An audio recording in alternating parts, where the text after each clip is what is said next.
దేవుని వాక్యంలో నుంచి ప్రకటన గ్రంథము 19వ అధ్యాయం. ప్రకటన గ్రంథము 19వ అధ్యాయం. మనం కొన్ని వచనాలు మార్చి చదువుదాం. మొదటి 10 వచనాలు మార్చి చదువుదాం. సాధ్యమైన మేర అధ్యాయం అంతా కూడా చూడటానికి ప్రయత్నం చేస్తాం. ఆ తర్వాత బహుజనుల శబ్దం వంటి గొప్ప స్వరము పరలోకమందు ఇలాగ చెప్పగా వింటిని, ప్రభువుని స్తుతించుడి, రక్షణ మహిమ ప్రభావములు మన దేవునికే చెల్లును. ఆయన తీర్పులు సత్యములను న్యాయములై ఉన్నవి. తన వ్యభిచారముతో భూలోకమును చెరిపిన గొప్ప వేశ్యకు ఆయన తీర్పు తెచ్చి దానికి ప్రతిదండన చేసెను. మరి రెండవసారి వారు ప్రభువుని స్తుతించుడి అనిది. ఆ పట్టణపు పొగ యుగయుగములో పైకి లేచుచున్నది. అప్పుడు ఆ 24 పెద్దలను 4 జీవులను సాగిలపడి ఆమేన్, ప్రభువుని స్తుతించుడి అని చెప్పుచు సింహాసనాసీనుడగు దేవునికి నమస్కారము చేసిరి. మరియు మన దేవుని దాసులారా, ఆయనకు భయపడేవారులారా, కొద్దివారేమి గొప్పవారేమి మీరందరూ ఆయన స్తుతించుడని చెప్పుచున్న ఒక స్వరము సింహాసనం వద్ద నుండి వచ్చెను. అప్పుడు గొప్ప జన సమూహపు శబ్దమును, విస్తారమైన జలముల శబ్దమును, బలమైన ఉరుముల శబ్దమును పోలిన ఒక స్వరం, సర్వాధికారియు ప్రభువునగు మన దేవుడు ఏలుచున్నాడు, ఆయన స్తుతించుడి, గొర్రెపిల్ల వివాహోత్సవము సమయం వచ్చినది, ఆయన భార్య తను తాను సిద్ధపరచుకొని ఉన్నది గనుక మనము సంతోషపడి ఉత్సహించి ఆయన్ను మహిమపరచెదమని చెప్పగా వింటిని. మరియు ఆమె ధరించుకుంటకు ప్రకాశములను నిర్మలములనైన సన్నపు నారబట్టలు ఆమెకి ఇవ్వబడెను. అవి పరిశుద్ధుల నీతి క్రియలు. మరియు అతడు నాతో ఇలాగ చెప్పెను, గొర్రెపిల్ల పెండ్లి విందుకు పిలువబడిన వారు ధన్యులని వ్రాయము. మరియు ఈ మాటలు దేవుని యథార్థమైన మాటలని నాతో చెప్పెను. అందుకు నేను అతనికి నమస్కారం చేయుటకై అతని పాదములతో సాగిలపడగా అతడు, వద్దు సుమి, నేను నీతోనూ యేసును గూర్చిన సాక్ష్యం చెప్పు నీ సహోదరులతోనూ సహదాసుడను, దేవునికే నమస్కారం చేయము, యేసును గూర్చిన సాక్ష్యము ప్రవచన సారమని నాతో చెప్పెను. ప్రభు సహాయం కొరకే ప్రార్థన చేద్దాం. ప్రీతండి ప్రభా, మరోసారి దీనిమై మీ పాసన కూర్చుంటున్నాం ప్రభా.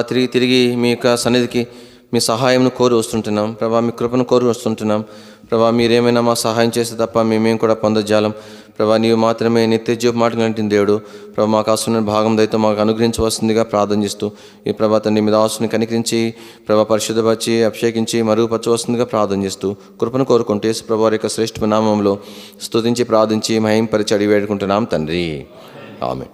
ఇక్కడ ప్రకటన గ్రంథం మనం జ్ఞాపం చేసుకున్నప్పుడు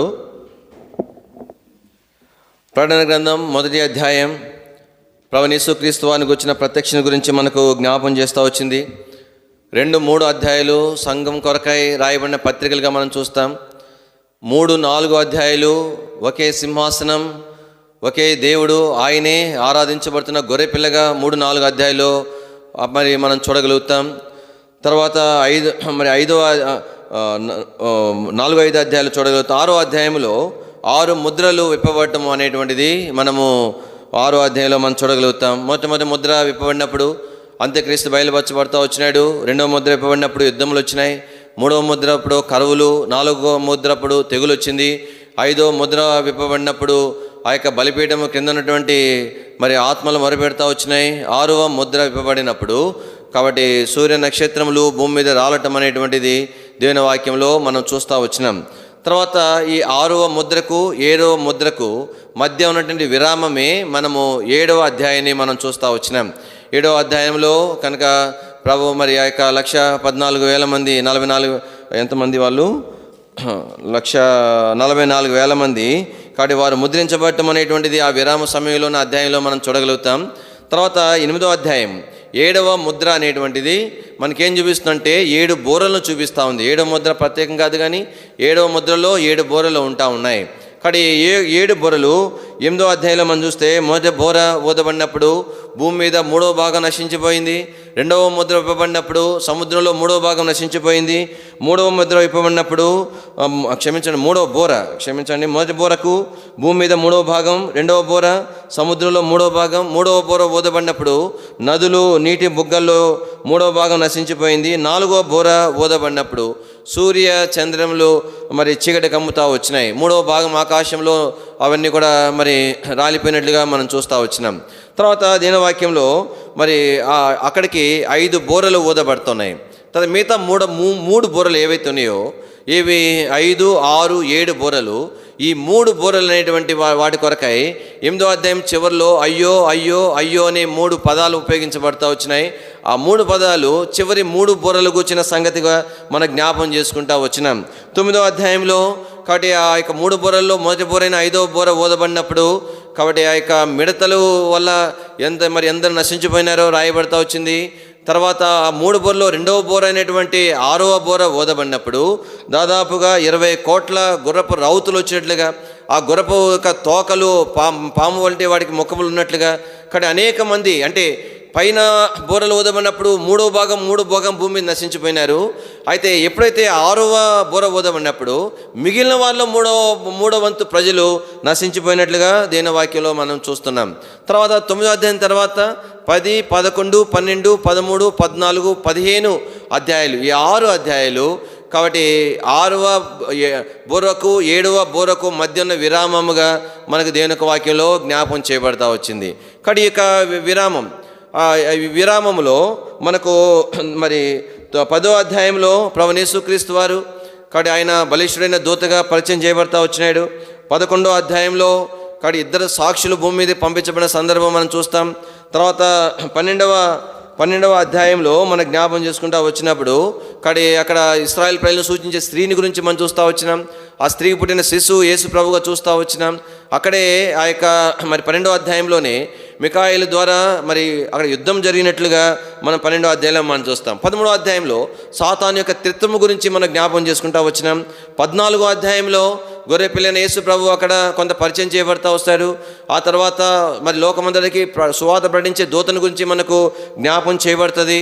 కాబట్టి అదే అధ్యాయంలో ఆయన చేతి నుండి కొడవలి భూమి మీద పంపించబడి దేవుని తీర్పుల గురించి 14వ అధ్యాయంలో మనకు జ్ఞాపం చేయబడుతుంది.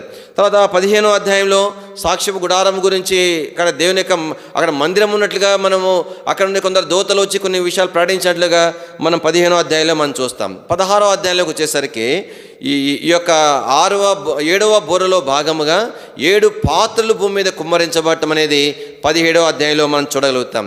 18వ అధ్యాయంలో కానీ మతపరమైనటువంటి బబులోను గురించి మనం జ్ఞాపం చేసుకుంటూ వచ్చినాం.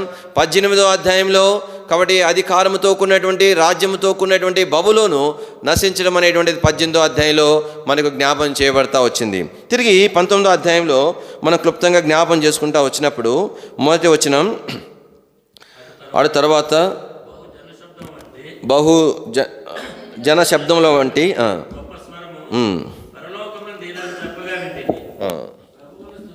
ప్రభువుని స్తుతించుడి. కాబట్టి బహుజనుల శబ్దము వంటి గొప్ప స్వరం. కాబట్టి ఆ స్వరము చాలా పెద్ద స్వరం. అంత పెద్ద స్వరము ఎవరికి కూడా ఉండదు. అయితే అనేక గొంతులు కలిస్తే వచ్చేంత స్వరం. కాబట్టి మొత్తానికి అనేక గొంతులు కలిసేంత బిగ్గరమైన స్వరమే అని అనుకోవచ్చు, లేదంటే అనేకులు కలిసి పలుకుడు ద్వారా వచ్చే స్వరమైన అనుకోవచ్చు. ఏమైనప్పటికీ కూడా ఆ స్వరము వల్ల ఏమవుతా ఉంది, ఎంతో స్పష్టముగా మాటలు పలుకబడుతున్నాయి. ఈలాగును చెప్పగా విన్నాడు. ఏమని విన్నాడు? ప్రభువుని స్తుతించుడి. కనుక ఇక్కడ మరి కింద భాగంలో హల్లెలూయా అనేటువంటిది కూడా మనకు ఆ పదానికి అర్థముగా మనకు జ్ఞాపం చేయబడింది. కాబట్టి ప్రభువుని స్తుతించుడి.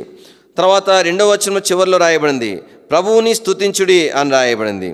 తర్వాత దీనవాక్యంలో 4వ వచనంలో కూడా కాబట్టి ప్రభువుని స్తుతించుడి అని మాట మనము అక్కడ చూడగలుగుతాం. కాబట్టి ఇక్కడ ఈ భాగాలన్నింటిలో కూడా ఈ ప్రభువు అనే మాట థిక్ లెటర్స్లో రాయబడతా వచ్చింది. సరే, ఈ భాగాన్ని మనం కింద భాగంలో చూస్తాము. మొత్తానికి ఎందుకు ప్రభువుని స్తుతించాలంటే ఇక్కడ ఏం రాయబడుతుంది? రక్షణ, మహిమ, ప్రభావములు మన దేవునికే చెల్లును. కాబట్టి రక్షణ దేవునికి కాదు కదా. అంటే వాస్తవానికి ఈ రక్షణ, మహిమ, ప్రభావములు దేవునియే. రక్షణ ఆయనదే, మహిమ ఆయనదే, ప్రభావం ఆయనదే. అయితే ఆయన కృపను బట్టి ప్రభువు యేసుక్రీస్తు వారి ద్వారా ఆ రక్షణ మనకు అనుగ్రహించినాడు. ఏదైతే ఆదాములో మనం కోల్పోయినామో ఏ భేదం లేదు, అందరు పాపం చేసి దేవుడు అనుగ్రహించు మహిమను కోల్పోయినామో ఆ మహిమను యేసు ప్రభు ద్వారా తిరిగి అనుగ్రహించినాడు. కానీ రక్షణ పొందిన వారముగా, ఆ మహిమను పొందిన వారముగా దానిలో కొనసాగింపుగా ఆయన ప్రభావం కూడా మనకు అనుగ్రహించబడతా ఉంది. కానీ ఈ 3 విషయాలు కూడా ప్రభుకు చెందిని, ప్రభు మనకు అనుగ్రహించినాడు. అయితే ఈ మూడిటిని ఏమైతే ప్రభు నుండి మనం పొందినామో వాటిని మళ్ళా తిరిగి దేవునికి ఆరోపించటం అనేటువంటిది. కాబట్టి అంటే ప్రభు అందుకని ఎన్నో సందర్భాలు అలాంటివి ఉన్నాయి. ఉదాహరణకు 24 మంది పెద్దలు, వాళ్ళకి సింహాసనాలు ఇచ్చింది ఆయనే, కిరీటాలు ఇచ్చింది ఆయనే, అధికారం ఇచ్చింది ఆయనే. వారు ఏం చేసినారు? ఆ సింహాసనం నుండి దిగినారు, ఆయన ఎదుట సాగిలబడ్డారు. ఆ కిరీటములు ఆయన పాదం లేట పారవేసి ఆయనకే ఆరోపించి ఆయనను మహిమపరిచినారు. దేని ఒక వాక్యంలో ఇక్కడ 2వ వచనంలో మనం చూస్తాం, ఆయన తీర్పులు సత్యములు న్యాయములు ఎన్నవి, తన వ్యభిచారముతో భూలోకమును చెరిపిన గొప్ప వేశ్యకు ఆయన తీర్పు తెచ్చి తన దాసుల రక్తాన్ని బట్టి దానికి ప్రతిదండన చేసెను. మరి 2వసారి వారు ప్రభువుని స్తుతించుడి. కాబట్టి లోకానికి అపవాది ఆ యొక్క మృగము వారికి సంబంధించిన వారు, కానీ వారందరికీ కూడా దేవుడు ఏం చేసినాడంటే తీర్పు తీర్చినాడు. మరి అందుకనే వారు ప్రభువుని స్తుతిస్తూ ఉంటున్నారు. కానీ ఒకటేమో రక్షణ మహిమ ప్రభావం ఆయనకు ఆరోపిస్తున్నారు. అది మాదిరే కాకుండా శత్రు మీద దేవుని కలిగినటువంటి సంపూర్ణ విజయానికి గుర్తుగా ప్రభువుని స్తుతిస్తున్నారు. 3వ వచనంలో చదవండి, ఆ పట్టణపు పొగ. కాబట్టి పట్టణం అంటే ఇక్కడ బబులోన్ అనే మాట జ్ఞాపం చేయబడుతుంది. అంటే ఒక మాట చెప్పాలంటే ఎలాగ ఆత్మీయంగా దేవుని పిల్లల మనందరినీ కూడా ఏక పట్టణస్తులుగా చేసినాడో వాళ్ళందరూ కూడా ఒకే పట్టణంగా చూపించబడుతుంది. అపవాది సాతాను వాని ముద్ర వేయబడిన వారు, వారిని అనుసరించిన వారందరూ కూడా ఆ పట్టణముగా సాదృశ్యంగా చూపించబడుతుంది. దీని ఒక వాక్యంలో కాబట్టి ఆ యొక్క పట్టణం యొక్క పొగ యుగ యుగములు పైకి లేచేది ఉంది. అంటే వారికి ఉన్న శిక్ష మరి అది ఎన్నటికీ ఉండేదిగా దీని వాక్యంలో జ్ఞాపకం చేయబడతా వచ్చింది. తర్వాత 4వ వచనం, అప్పుడు ఆ 24 పెద్దలను 4 జీవులను సాగిలపడి ఆమేన్ ప్రభువుని స్తుతించుడి అని చెప్పుచు సింహాసనాసీనుడగు దేవునికి నమస్కారము చేసిరి. కాబట్టి దేని వాక్యంలో 4వ వచనంలో ఆ 24 పెద్దలు 4 జీవులు కూడా కాబట్టి అక్కడ ఏమంటున్నాడు? అప్పుడు అనే మాట మనం చూస్తాం. కాబట్టి ఎప్పుడు? కానీ ప్రభువు యేసుక్రీస్తు వారు ఆయన సాతాను మీద, వారి సంబంధికుల మీద సంపూర్ణమైన విజయము పొందినప్పుడు కానీ వీరేం చేస్తున్నారు? వారు ప్రభు మరి 24 పెద్దలు 4 జీవులు ఏమవుతున్నారు? సాగిలపడి ఏమని చెప్తున్నారు? ఆమేన్ అని చెప్తున్నారు. కానీ ఎందుకు ఆమేన్ చెప్తున్నారు? ఆడ బయట పైన ఏం రాయబడింది? బహుజనుల శబ్దము ఏమైతే పలుకుతా వచ్చినదో, కాబట్టి ఏదైతే ఆయనకు రక్షణ మహిమ ప్రభావం ఆరోపించబడతా వచ్చినాయో, శత్రువుకి ప్రతిదండన చేయబడిందనే విషయం ప్రకటించబడతా వచ్చిందో, దాని అంతటి విషయమై ఈ 24 పెద్దలు ఈ 4 జీవులు కూడా ఏమని చెప్తున్నారు చెప్పండి? ఆమేన్ అని చెప్తున్నారు. కానీ ఆ ప్రకారమే అగునుగా కానీ చెప్తున్నారు. కాబట్టి ఆమేన్ అనేది ఏదో అలవాటుగా చెప్పేటువంటి ప్రక్రియ కాదు. ఎన్నోసార్లు మనం చెప్పే ఆమేన్ ఎట్లా ఉంటుంది చెప్పండి? మన ఆరాధనలో ఏకీభించం, ప్రార్థనలో ఏకీభించం, ఏదో అనాలోచనగా ఉంటాము, ఏయో పనులు చేసుకుంటూ ఉంటాము, మనం ఆలోచనలు అటు ఇటు పోతాయి. కాబట్టి ఆ సమయంలో ఏదో ఒకటి చేస్తుంటాం, పక్కన వాళ్ళతో మాట్లాడటమో లేదంటే బైబిల్ చదవటం ఏదో ఒకటి చేస్తాం. కాబట్టి మళ్ళీ లాస్ట్లో ఆమేన్ అనగానే ఏం చేస్తాం? వెంటనే ఆమేన్ అని అంటాం అనమాట. ఎంత అబద్ధం కదా చెప్పండి? ఆమేన్ అంటే అర్థం ఏంటి? అవునుగాక అని అర్థం. అంటే ఏమైతే దేవుని ప్రజలు ఆరాధన ప్రార్థన ఏదైతే చేస్తున్నారో దాని అంతటితో ఏకీభవించి, ప్రతి పదముతో ఏకీభవించి ఏం చెప్పాలా? ఆమేన్ అని చెప్పాలా. అది అర్థవంతమైన నిజమైన ఆమేన్. లేకపోతే ఆయన ఏం చేశాడో నీకు తెలియకుండా అవునుగాకంటే ఏం అవునుగాక. సరే, కొన్ని సంగతులు ఉంటాయి, కొన్ని బలహీనతలను బట్టి చేయకూడని ప్రార్థన చేసినా కూడా అది ఏకీవించడం అనేది చాలా ప్రాముఖ్యమైంది. అప్పుడు బహుశా కాబట్టి మనం వేటికైతే మన మనస్సును బట్టి మనకున్న గ్రహం బట్టి ఏకీవించినామో వాటికి ఆమేననే వర్తించవచ్చేమో. కానీ ఏమైనప్పటికీ కూడా కాబట్టి ఆమేనని చెప్పడం అనేటువంటిది ఏం చూపిస్తుందంటే కాబట్టి వారు ఏకీవించినారు. ఎవరితో ఏకీవించినారు? అక్కడేమో బహుజనుల యొక్క శబ్దం వంటి శబ్దం వచ్చింది. అంటే అనేక మంది సామాన్యమైన దేవుని ప్రజలు వారు ఆరాధిస్తే వీరెవరు చెప్పండి? వీరు 24 మంది పెద్దలు 4 జీవులు. అంటే అనేక కోట్ల మందిలో నుండి కేవలం ఏర్పాటు చేయబడిన ప్రత్యేకమైన వీరు వారు చేసేటువంటి మాటలలో, వారి ప్రార్థనలలో వీరేం చేస్తాం చెప్పండి? ఏకీభవిస్తున్నారు. కాబట్టి ప్రభువులు ఉల్టా చేయాలా, వారు చెప్తే వీళ్ళు ఏకీభించాలి. అంటే అర్థం ఏంటంటే దేవుని యొక్క ప్రజలముగా మన జీవితాలలో కాబట్టి ఏకీభించడం అనేది ఎంతో ప్రాముఖ్యం. కాబట్టి అంత కింద భాగంలో ఆమేనని చెప్పిన తర్వాత వాళ్ళు ఏం చేస్తున్నారు, ప్రభువుని స్తుతించుడి అని చెప్పుచు సింహాసనాసీనుడగు దేవునికి నమస్కారం చేస్తారు. ఇక్కడ ఏకవచనం ఉపయోగపరచబడింది. ఆయన త్రియేక దేవుడు. ప్రకటన గ్రంథం మనకేం చూపిస్తుందంటే ప్రత్యక్షత అనేటువంటిది, అంటే దాని ఇంకొక అర్థం ఏంటంటే ముసుగు తీయబట్టం అని అర్థం. ప్రకటన గ్రంథానికి ఉన్న మూల పదం అర్థం. కాబట్టి ప్రభువైన యేసుక్రీస్తు వారు ఆయన మర్మముగా ప్రకటించబడుతూ వచ్చినాడు. ఆయన దేవాది దేవుడైనా కూడా ఆయన దైవ కుమారుడిగా పరిచయం చేయబడుతూ వచ్చినాడు. కాబట్టి ఈ త్రిత్వములో ఏ నామము ఆరాధించదగిన నామం అనేటువంటిది ప్రకటన గ్రంథం మనకు తేటపరుస్తుంది. మనం దేవుని వాక్యంలో చూడొచ్చు. ప్రకటన గ్రంథము మరి 4వ అధ్యాయంలో మనం అక్కడ ఏం జ్ఞాపం చేయబడింది, ఒకే సింహాసనం ఉన్నట్లుగా. చూడండి, ఒక వచనమే మనకు చూసి ఇట్లా వచ్చేస్తాము. 4వ అధ్యాయము 2వ వచనం చదవండి. వెంటనే ఆత్మోషణనైతిని, అదిగో పరలోకమందు ఒక సింహాసనం వేయబడింది, సింహాసనమందు ఒకడాసీనుడై ఉన్నాడు. అదనమాట. కాబట్టి ముగ్గురు అనడానికి లేదు. సరే, ఈ ముగ్గురులో ఒకడెవరు, తండ్రైన దేవుడా, పరిశుద్ధాత్ముడా, ఏ నామం బట్టి ఆరాధించాలా అనేటువంటిది 5వ వచనంలో మనం చూస్తే 8వ వచనము 5వ అధ్యాయం 8వ వచనంలో చివరిలో రాయబడింది, ఆ గొర్రె పిల్ల ఎదుట. ప్రకటన 5:8.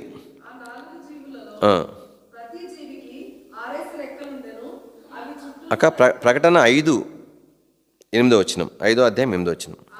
ఆయన 4 జీవులను వీణెలను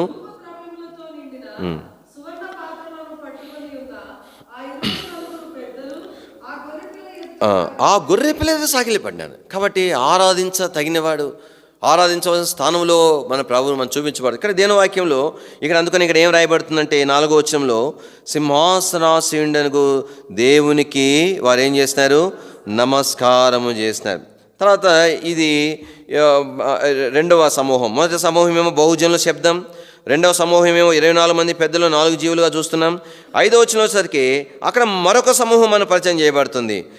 మరియు మన దేవుని దాసులారా, ఆయనకు భయపడు వారలారా.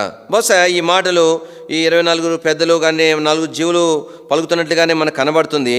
ఇక్కడ ఏమనుంటున్నారంటే మన దేవుని దాసులారా.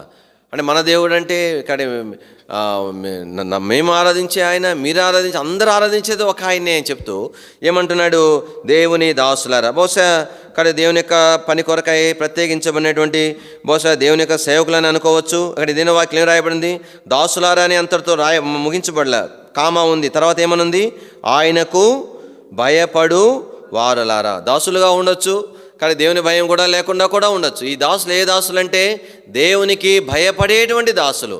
కానీ వాస్తవానికి సోమరివైన చెడ్డ దాసుడా అని ఉంది, వాడు దాసుడే.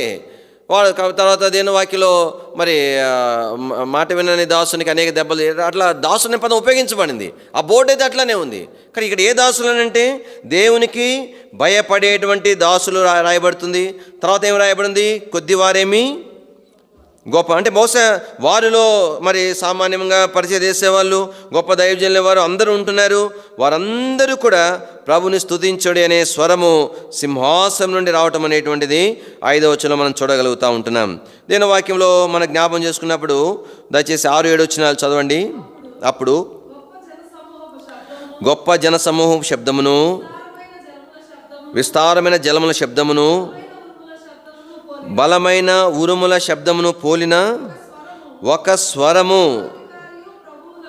కాబట్టి ఈ మాటలు పలికేటువంటి ఒక్క స్వరంలో వస్తూ ఉన్నాయి. ఎంత గంభీరంగా వస్తున్నాయి అంటే గొప్ప జనసమూహముల శబ్దం, విస్తార జలముల శబ్దం, బలమైన ఊరుముల శబ్దం. అంటే అన్నీ కలిపితే ఈ స్వరాన్ని పోల్చొచ్చు, లేదంటే మరి ఒక్కోదానికి కనీసం ఒక్కోదాన్ని పోల్చాలని తెలియదు. కానీ గొప్ప స్వరంతో చెప్పబడుతున్న మాట ఏమని చెప్పబడింది, సర్వాధికారియు ప్రభువు నగు మన దేవుడు. అందుకని ప్రభు అనేది మాట ఎక్కడ ఏం రాయబడింది చెప్పండి, థిక్ లెటర్స్లో ఉంది. అందుకని మనం ఎన్నోసార్లు గుర్తు చేసుకున్నాం, మనకు తెలిసిన విషయమే.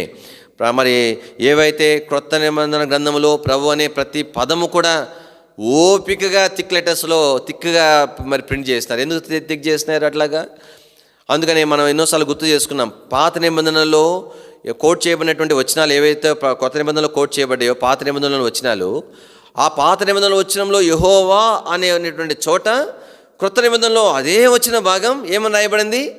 ప్రభువు అని తర్జుమా చేయబడింది. అంటే ప్రభు అంటే ఎవరో కాదు, యెహోవా ఎవరో కాదు, యెహోవాయనే ప్రభు అంటున్నాడనే దానికి పాత నిబంధనలో కొత్త నిబంధనలో ఉన్నటువంటి ఈ యొక్క తర్జుమాలో ఉన్నటువంటి పదాలు సాక్షార్థంగా ఉంటున్నాయి. ఇక్కడ ఏం రాయబడుతుందంటే, ఇక్కడ మరి ఏమన్నా సర్వాధికారియగు ప్రభువు నగు మన దేవుడు, అంటే మన దేవుడు ఆయన ప్రభువు అయినటువంటి దేవుడు, అంటే యేసు ప్రభు అయిన, అంటే మన దేవుడైన యేసు ప్రభు, అది అనమాట తేటగా ఈ మాట యొక్క అర్థం.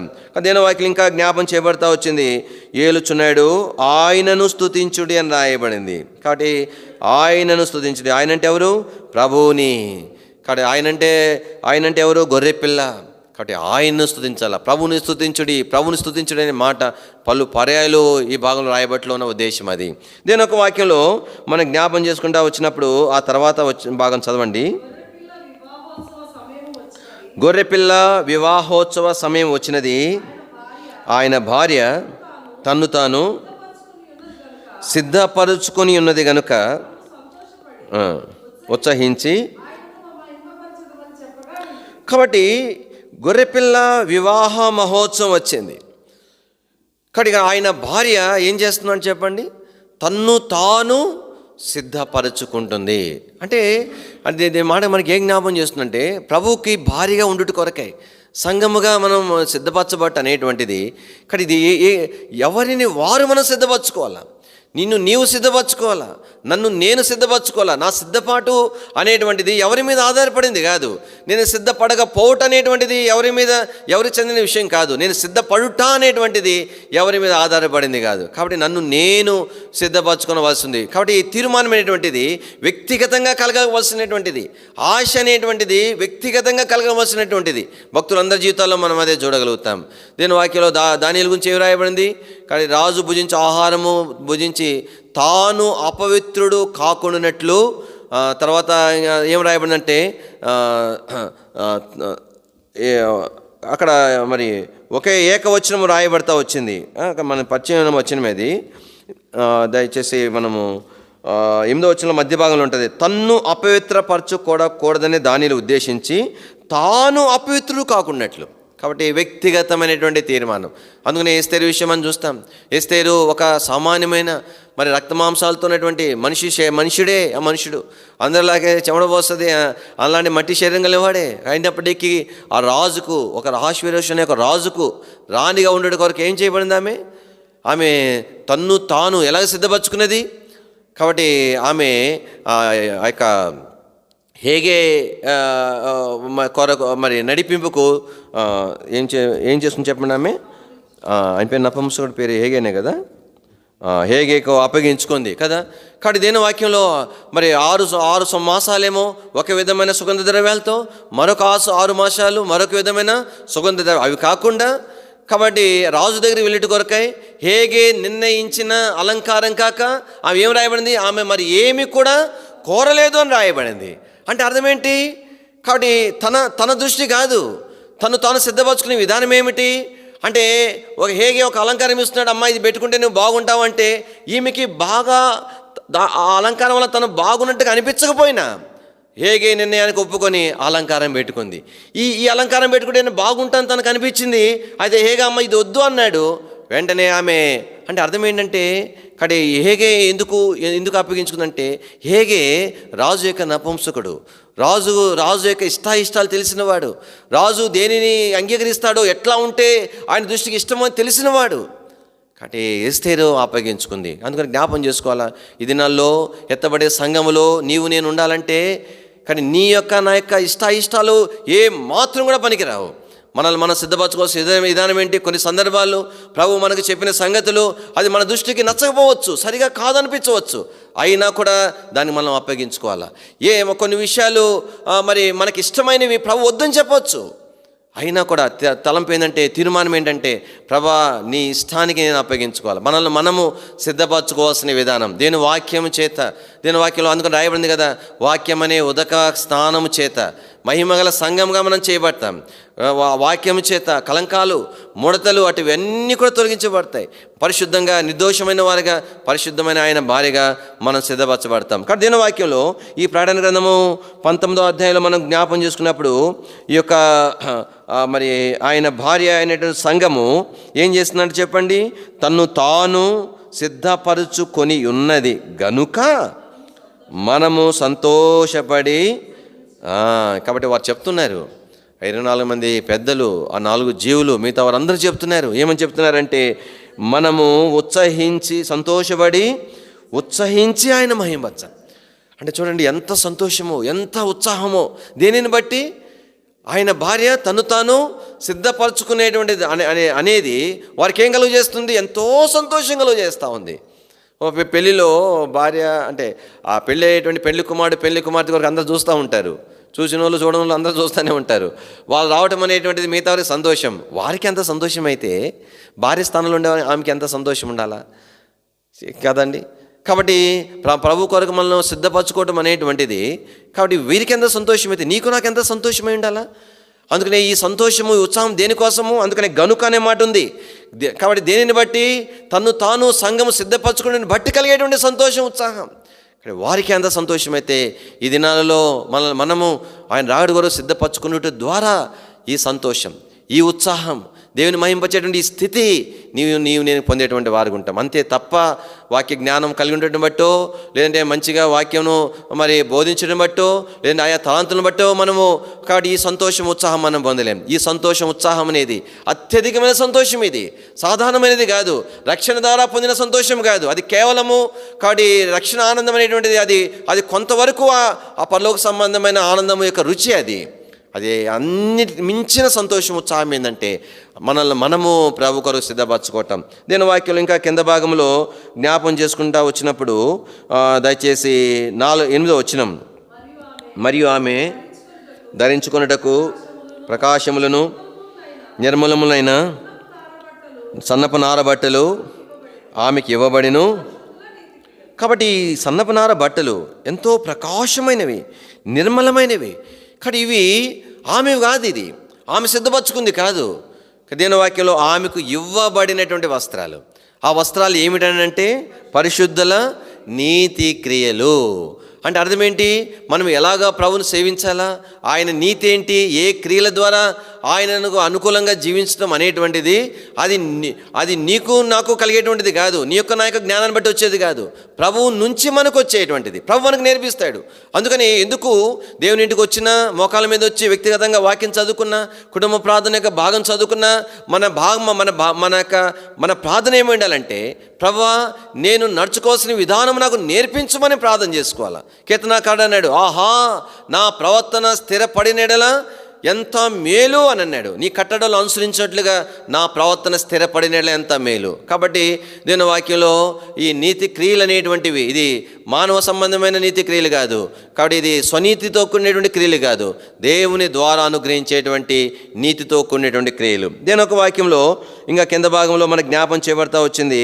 చదవండి 9వ వచనం, మరియు అతడు నాతో ఇలాగ చెప్పెను, గొర్రెపిల్ల పెండ్లి విందుకు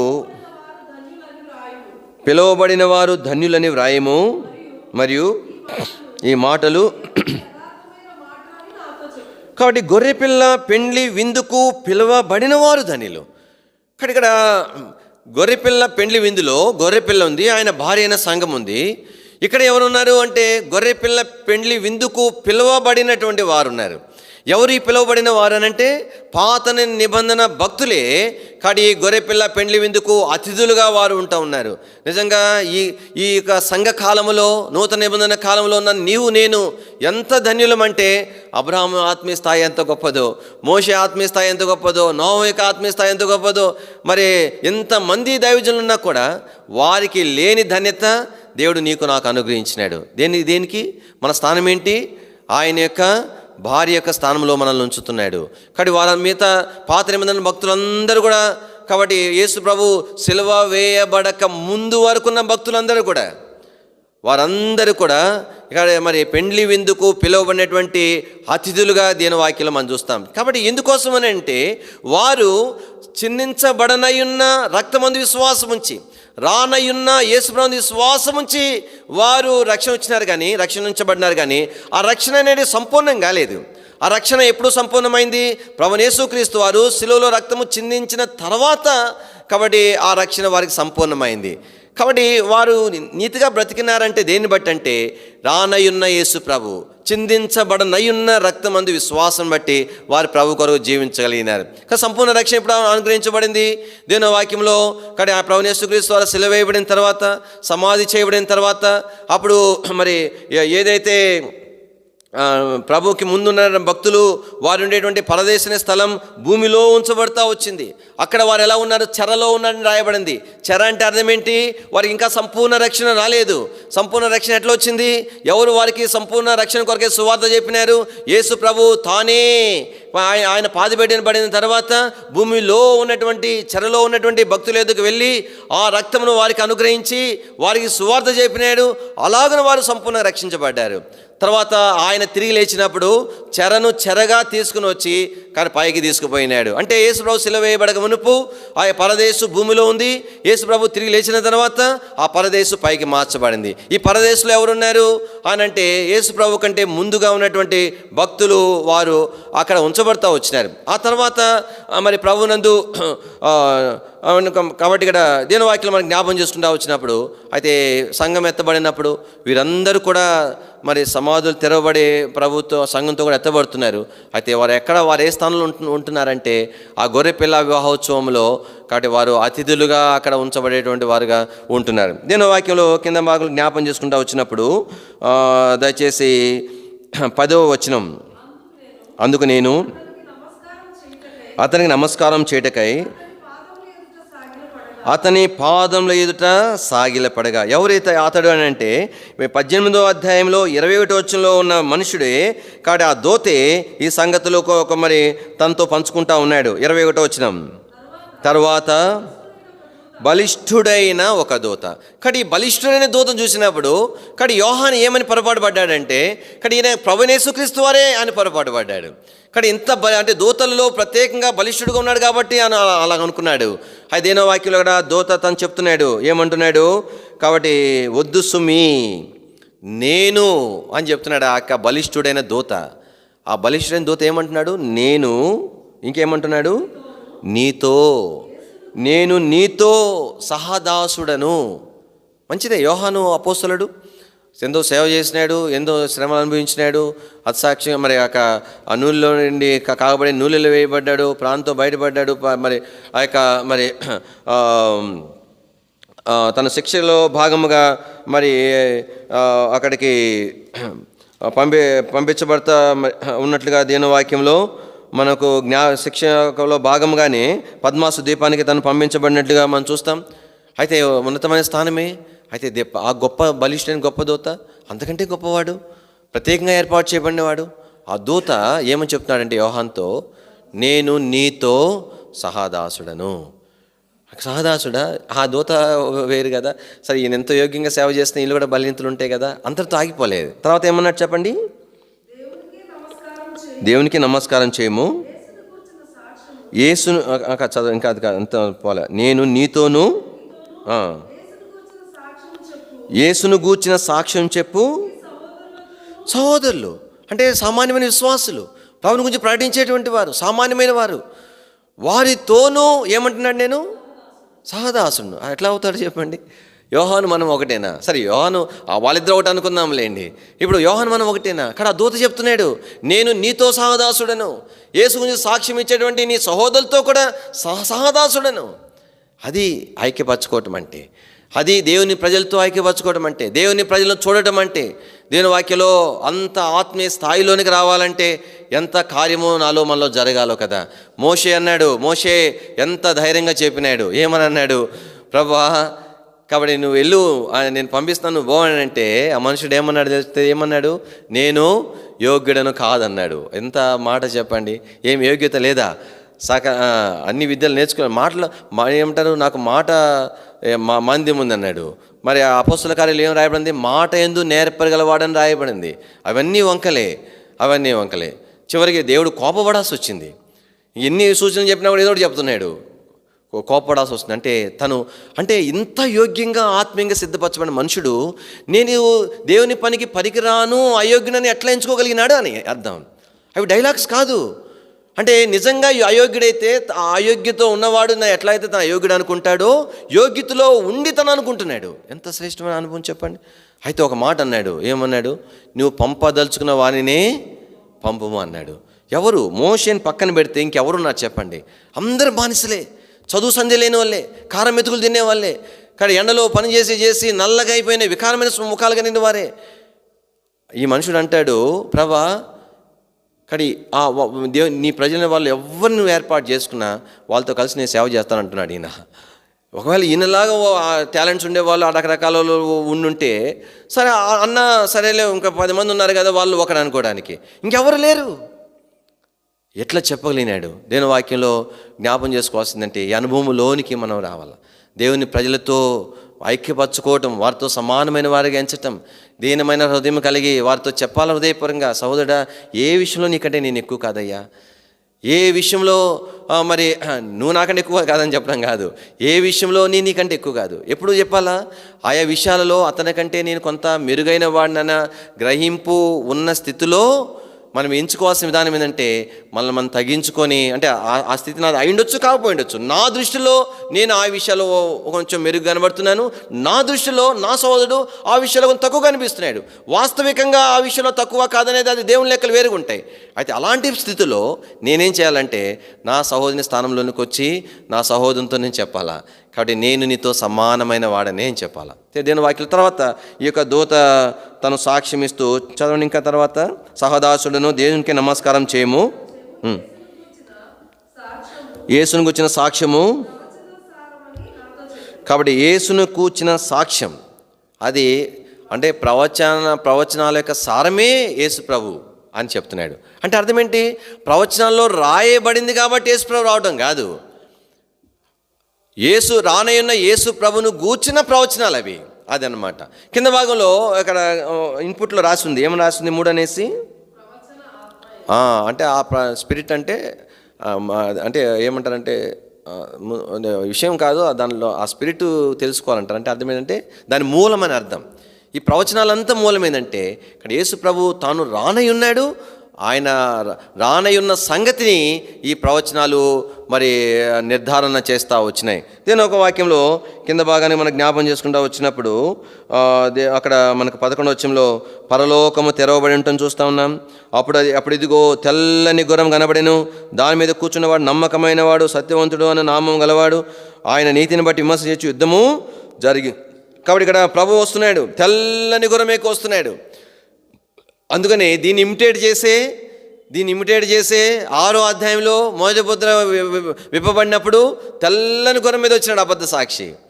కాబట్టి అబద్ధ క్రీస్తు, మరి అబద్ధ ప్రవక్త, అబద్ధ క్రీస్తు వచ్చినాడు, క్రీస్తు వలే వచ్చినాడు. కాబట్టి ఇది ప్రభు యొక్క రూపం, ప్రభు యొక్క విధానం.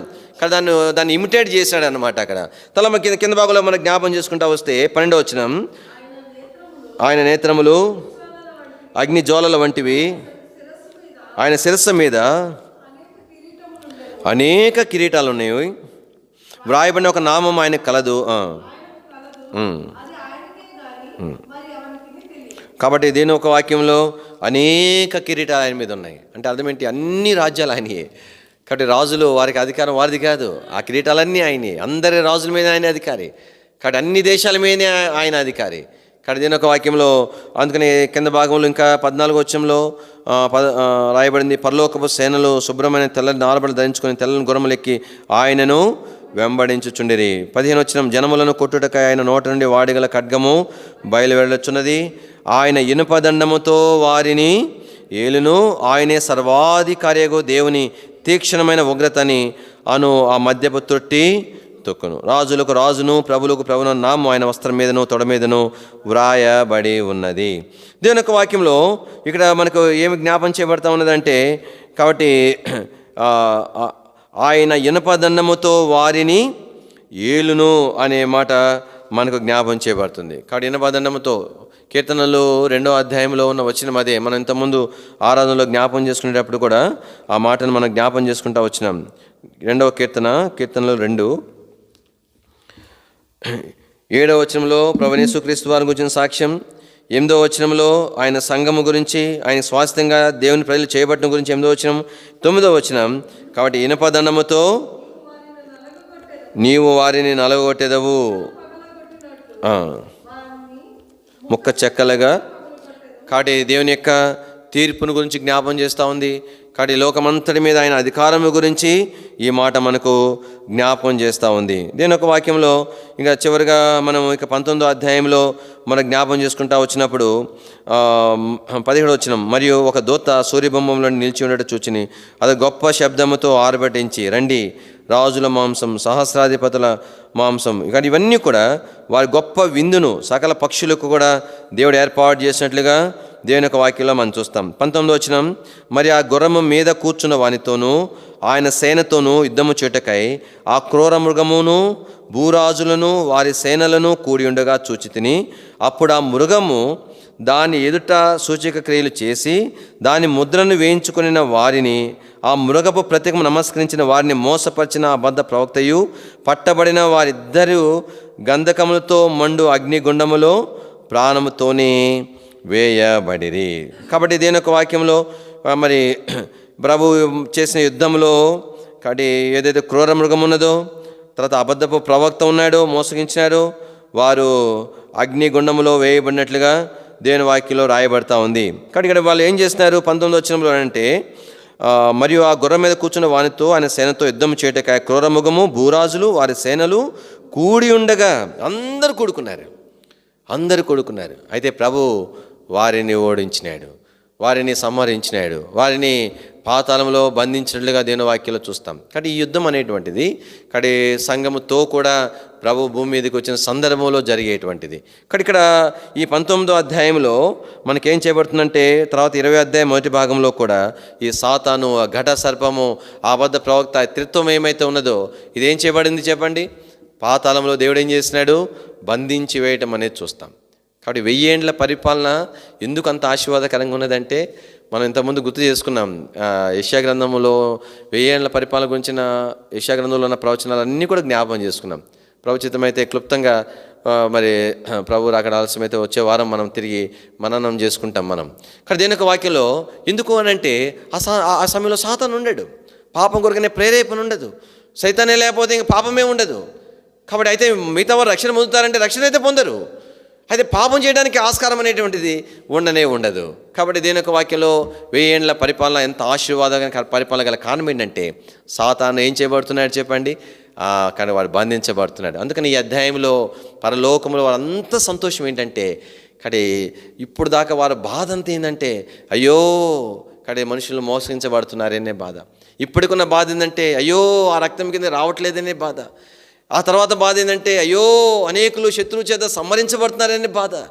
ఈ బాధలన్నిటికీ ముగింపు 19వ అధ్యాయం. కాబట్టి అందుకనే ఎంత సంతోషం, ఎంత ఉత్సాహం, పరలోకంలో అందరూ కూడా గొప్ప సంతోషపడినట్లుగా మనం చూస్తున్నాం.